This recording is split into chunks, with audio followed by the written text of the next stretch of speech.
Halo,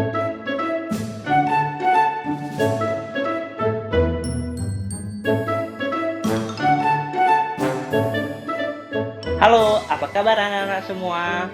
Bapak pastikan kalian dalam keadaan sehat-sehat semua ya. Nah, kali ini Bapak akan mengajarkan kalian pelajaran bahasa Indonesia. Di mana materi sekarang yang Bapak ajarkan adalah tentang laporan pengamatan atau observasi. Nah, sebelumnya kalian sudah cuci tangan belum? Sudah nyiapin alat tulis belum? Pasti sudah kan? Nah, sebelum pelajaran dimulai, ada baiknya Bapak memberikan tujuan dari pelajaran kali ini. Adapun tujuan pelajaran kali ini adalah yang pertama, kalian akan memahami tentang isi laporan pengamatan. Terus, kalian akan tahu tentang laporan pengamatan. Serta, kalian pasti akan tahu tentang gagasan utama atau ide pokok. Nah, untuk lebih jelasnya, kita saksikan video berikut ini. Sebelumnya, kalian ada yang tahu apa itu laporan pengamatan? Kalian pernah lihat? Atau kalian pernah dengar? Teks laporan pengamatan adalah laporan tertulis yang disusun berdasarkan kegiatan pengamatan yang dilakukan secara sengaja untuk memperoleh informasi. Teks laporan pengamatan terdiri dari beberapa paragraf.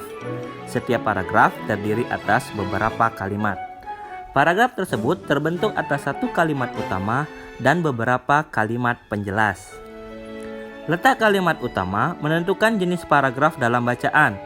Paragraf dengan kalimat utama terletak di awal paragraf yang disebut dengan paragraf deduktif. Paragraf dengan kalimat utama yang terletak di akhir paragraf disebut paragraf induktif. Sedangkan paragraf dengan kalimat utama terletak di awal dan di akhir paragraf disebut dengan paragraf campuran atau deduktif induktif. Kalimat utama memuat informasi penting setiap paragraf dalam teks laporan pengamatan. Informasi penting tersebut biasanya disebut dengan gagasan pokok atau ide pokok paragraf. Ide pokok tersebut dijelaskan oleh beberapa gagasan penjelas. Berdasarkan ide pokok yang ditemukan, kamu dapat menyusun simpulan. Simpulan dapat disebut juga dengan intisari dari sebuah bacaan. Dalam menyusun simpulan, kamu harus memperhatikan penggunaan kosakata baku dan kata penghubung. Kosakata baku adalah kosakata bahasa Indonesia yang sesuai dengan aturan atau tata bahasa baku bahasa Indonesia.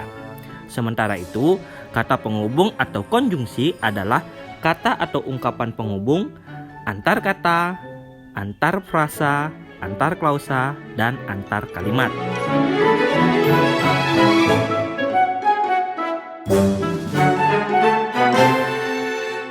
Teks laporan berisi informasi berdasarkan hasil pengamatan yang bertujuan untuk diinformasikan ke banyak orang. Teks laporan tersebut memiliki ciri-ciri sebagai berikut. Yang pertama, laporan memuat fakta. Laporan bersifat objektif, laporan ditulis dengan lengkap, dan laporan disajikan dengan kosakata baku, kalimat efektif, dan mudah dipahami pembaca. Agar lebih mudah memahami, perhatikanlah contoh berikut. Selain nasi dan jagung sebagai makanan pokok masyarakat Indonesia, terdapat pula singkong. Singkong termasuk tanaman umbi-umbian. Pada tanaman singkong, bagian yang dijadikan makanan pokok adalah umbi akar. Jadi, ide pokok paragraf tersebut adalah singkong sebagai salah satu makanan pokok masyarakat Indonesia. Nah, anak-anak sudah mengerti kan? Nah, demikian pembelajaran kali ini. Video pembelajarannya semoga bermanfaat ya buat kalian semua. Agar lebih kalian paham, Bapak akan memberikan kalian tugas, yaitu tugas meringkas video pembelajaran tadi ke buku catatan kalian. Mudah kan tugasnya?